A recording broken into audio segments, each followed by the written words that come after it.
আসসালামু আলাইকুম সম্মানিত দর্শক। এই মুহূর্তে আমি আপনাদের সামনে এমন একটি বিষয় নিয়ে আলোচনা করতে এসেছি। এটি নিয়ে আগে আমি খুব একটা কথা বলিনি। আপনারা জানেন দেশের রাজনীতিতে নানা আলোচনা চলছে। যেমন বিরোধী দলের নেত্রীর অসুস্থতা, অন্যান্য রাজনৈতিক এবং কূটনৈতিক কৌশল। এগুলো গুরুত্বপূর্ণ। কিন্তু আজ আমার মনে হয় এইসব কিছু ছাপিয়ে এক ভিন্ন এবং অত্যন্ত ভয়াবহ একটি বিষয় সামনে এসেছে। বিষয়টি আকারে ছোট মনে হলেও এর পেছনে বড় কোনো অঘটনের বীজ লুকিয়ে থাকতে পারে। আমার বিশ্লেষণ বলছে এটি আমাদের জাতীয় জীবনে এক গভীর ষড়যন্ত্রের ইঙ্গিত। ঘটনাগুলো বেশি দিনের নয়, মাত্র কয়েকদিন আগের অবসরপ্রাপ্ত সামরিক কর্মকর্তাদের কিছু বক্তব্য আমার চোখে পড়েছে। প্রথমে আমি অতটা গুরুত্ব দিইনি। মনে হয়েছিল হয়তো বয়স হয়েছে, মানুষ ভুল করে, চিন্তার ধারাবাহিকতা এই সময় ঠিক রাখা যায় না। কিন্তু এরপর যখন একটির পর একটি একই ধরনের বক্তব্য সামনে এলো, তখন আর চুপ থাকা গেল না। মনে হলো এটি কেবল কথার কথা নয়, বরঞ্চ এটি একটি বেপরোয়া আয়োজন, আমাদের দেশকে অস্থিতিশীল করার একটি নীরব প্রক্রিয়া। প্রথমে আলোচনা করি আব্দুল্লাহিল আমান আজমির বক্তব্য নিয়ে। জাতীয় প্রেস ক্লাবের একটি আলোচনা সভায় তিনি বেফাঁস মন্তব্য করলেন, অথবা আমি ধরে নিলাম তিনি একটি গুরুত্বপূর্ণ মন্তব্য করলেন। ভারত টুকরো টুকরো না হওয়া পর্যন্ত বাংলাদেশকে শান্তিতে থাকতে দেবে না। এই কথাটি শোনার পর আমি সত্যিই হতচকিত হয়েছিলাম। ভারত একটি বিশাল দেশ, অভ্যন্তরীণ কারণে কোনো দেশ খণ্ড খণ্ড হতেই পারে। কিন্তু প্রশ্ন হলো সেই দেশটিকে ভাঙার দায়িত্ব কি আমরা নেব? এটা কি কোনোভাবে আমাদের কাজ, নাকি আমরা তাদের সাথে যুদ্ধে লিপ্ত? আমরা তো শান্তিপূর্ণ একটি দেশ হিসাবে বিশ্ব দরবারে পরিচিত হতে চাই। প্রতিবেশীর ভাঙনের জন্য উৎসাহ দেয়া, ইন্ধন যোগানো, এটা কি কোনো শান্তিকামী দেশের কাজ হতে পারে? অবসরপ্রাপ্ত সামরিক কর্মকর্তারা এত ঠান্ডা মাথায় এমন কথা কিভাবে বলেন? ওনারা সমাজের অত্যন্ত দায়িত্বশীল পদে ছিলেন। ওনাদের মন্তব্য খুবই সুচিন্তিত হওয়া উচিত। কিন্তু এই ধরনের এলোমেলো ভাবনা, যা শুধু দেশের ভেতরে নয়, আন্তর্জাতিক পর্যায়েও আমাদের সম্পর্ককে খারাপ করে দিতে পারে। এরপর দ্বিতীয় এবং আরো ভয়াবহ বক্তব্যটি এসেছে কর্নেল অবসরপ্রাপ্ত আব্দুল হকের কাছ থেকে। তিনি রাওয়া ক্লাবের মতো একটি গুরুত্বপূর্ণ প্রতিষ্ঠানের সভাপতি। তার মতো একজন সিনিয়র এত দায়িত্বশীল নাগরিক এমন কথা কিভাবে বলতে পারেন? এটি আসলে আমার বোধগম্য নয়। তিনি সাফ বলেছেন, ভারত আমাদেরকে শান্তিতে থাকতে দিবে না, আমরাও তাই ভারতকে শান্তিতে থাকতে দেব না।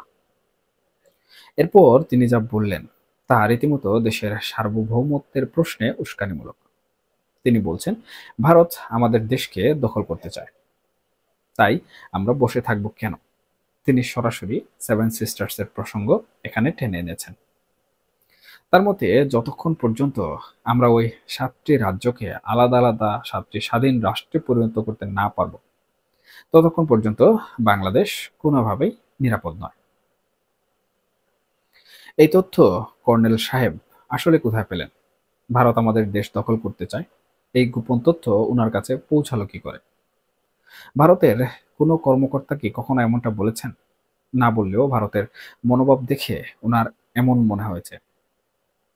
আপনার মনে হওয়া কথা আপনি প্রকাশ্যে বলবেন, আর রাষ্ট্র সেটি মেনে নেবে।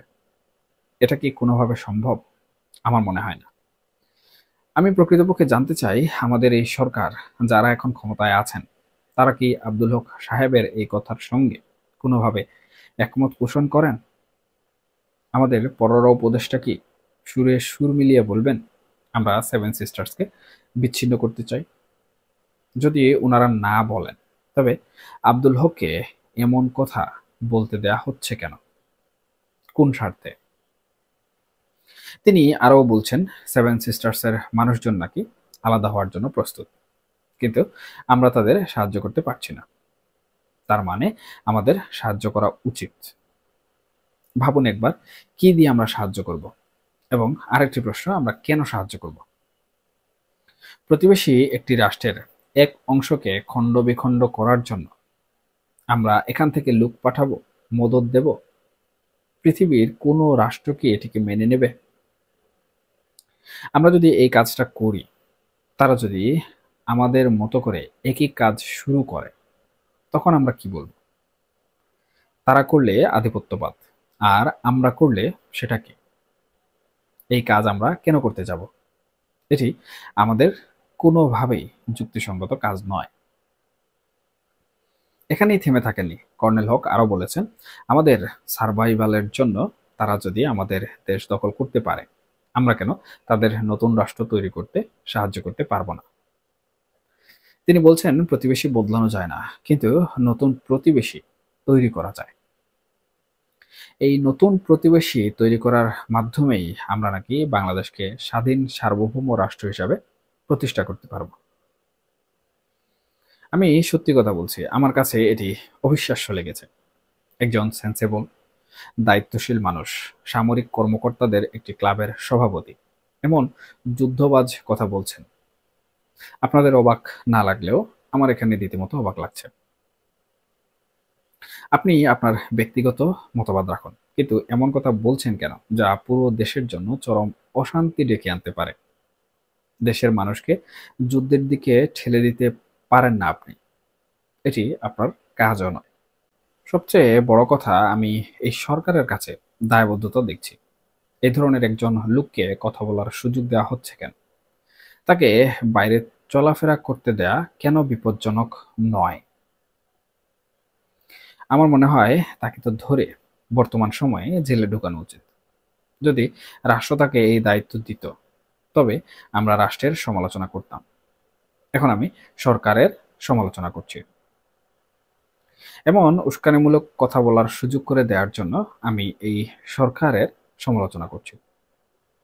এই সমস্ত লোককে প্রকাশ্যে স্বাধীনভাবে চলাফেরা করতে দেয়ার সুযোগ দেয়ায় আমি মনে করি সরকার তার দায়িত্ব পালনে আরো এক ধাপ বেশি ব্যর্থ।